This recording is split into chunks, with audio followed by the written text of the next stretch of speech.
résultat, de nombreuses maisons vont être totalement submergées. Alors le cabinet Calendar a dressé une carte des zones à risque et des endroits où il ne faut pas acheter parce que les maisons sont tout simplement invendables. Donc vous voyez, vous avez Le Havre notamment, Caen, Bordeaux, Deauville. Dans une moindre mesure, vous avez Arcachon, Bayonne. En tout, ce cabinet a identifié 78 villes où 5% du parc immobilier sera invivable, sera condamné. Il y a des régions comme Sainte-Marie-de-la-Mer, par exemple, en Camargue, évidemment, là c'est 11% des logements, vous vous rendez compte, 11% des logements qui vont être invendables, invivables. Le cabinet a calculé qu'au cours des 5 dernières années, on a déjà 15 000 transactions, donc des gens qui ont acheté de bonne foi des maisons, des logements qui deviendront inondables avant le milieu du siècle, donc d'ici 2050. Donc pour dire les choses, il y a 15 000 acheteurs qui se sont fait avoir. Non mais attendez, les vendeurs, ils n'ont pas l'obligation de signaler le risque d'inondation ? Eh bien non, justement, les vendeurs, ils peuvent continuer à mettre en avant à 2 minutes de la plage, à acheter, blablabla. Alors ça va changer. À partir de 2023, la loi climat et résilience va imposer aux vendeurs de stipuler les risques d'érosion avec la montée des eaux. Et donc, prédit, c'est les Échos qui racontent ça, il va y avoir l'année prochaine énormément de déconvenus de vendeurs qui vont se rendre compte que leur maison est invendable. On calcule qu'il y a ainsi l'équivalent de 5 milliards d'euros de valeur immobilière qui va disparaître, qui va être englouti, donc autant de maisons qui ne vaudront plus rien. C'est dire si cette fameuse facture climatique est en train d'arriver. On le voit par l'immobilier. Et on va le payer. Merci Axel. C'est l'heure de la politique et des 4V. Guillaume Daré, vous recevez ce matin Fabien Roussel, secrétaire national du Parti communiste et candidat à l'élection présidentielle. Bonjour à tous les deux. Bonjour à tous, bonjour Fabien Roussel. Bonjour. Vladimir Poutine a donc annoncé au cœur de la nuit le lancement d'une opération militaire en Ukraine. Des bombardements, des explosions ont été entendus dans plusieurs villes du pays. Comment vous réagissez ce matin à cette décision ? C'est une décision extrêmement grave du président russe. Il fait le choix de la guerre. Il fait le choix de violer les règles les plus élémentaires du droit international. D'abord en reconnaissant ces deux territoires de l'Ukraine. Mais là, maintenant, apparemment, en faisant le choix d'aller au-delà. C'est une déclaration de guerre. C'est grave pour l'avenir de la paix en Europe, pour l'avenir de nos enfants. Je ne souhaite pas du tout que nos enfants européens, que ce soit ceux d'Ukraine, ceux des pays de l'Union européenne, les Français, demain, se retrouvent dans un conflit qui pourrait être la Troisième Guerre mondiale. On en est là.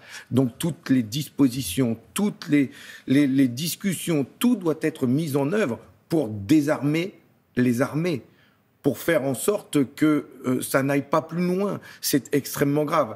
Je suis inquiet, mais je pense comme tous les Français aujourd'hui qui vont se réveiller en entendant ces informations.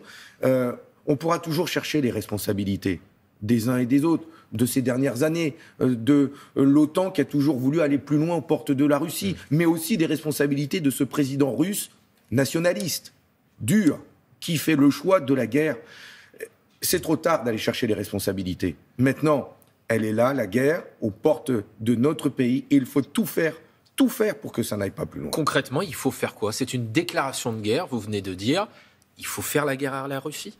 Justement, il faut empêcher par des voies diplomatiques, par des voies politiques, par le concert de la communauté internationale, tous ensemble. Mais est-ce que c'est efficace ? C'est ce qu'on voit depuis 3 semaines, un mois, et regardez le résultat ce matin. Mais peut-être que ces dernières semaines, l'Europe, l'OTAN aurait dû dire clairement qu'il était hors de question que l'Ukraine rentre dans l'OTAN. Vous avez vu ce jeu de poker menteur qui a eu lieu et qui fait qu'aujourd'hui, on en arrive là. Mais je vous le dis clairement, je ne suis pas pour aller chercher les responsabilités, y compris celle de Kiev qui n'a pas voulu respecter non plus les accords de Minsk, avec ce statut autonome spécial, ce statut spécial pour le Donbass.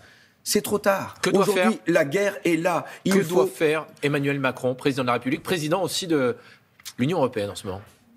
La France doit aujourd'hui maintenir un dialogue, continuer de discuter tant avec le président ukrainien qu'avec le président Poutine, mais aussi avec ses autres collègues de l'Union européenne, pour avoir la parole la plus forte, la plus concertée, la plus unie, pour imposer à la Russie de retirer ses troupes. Mais on peut imposer quelque chose à Vladimir Poutine, Fabien Roussel ? Nous avons vu que jusqu'à maintenant, tout ce que nous avons fait n'a pas été efficace, y compris les sanctions.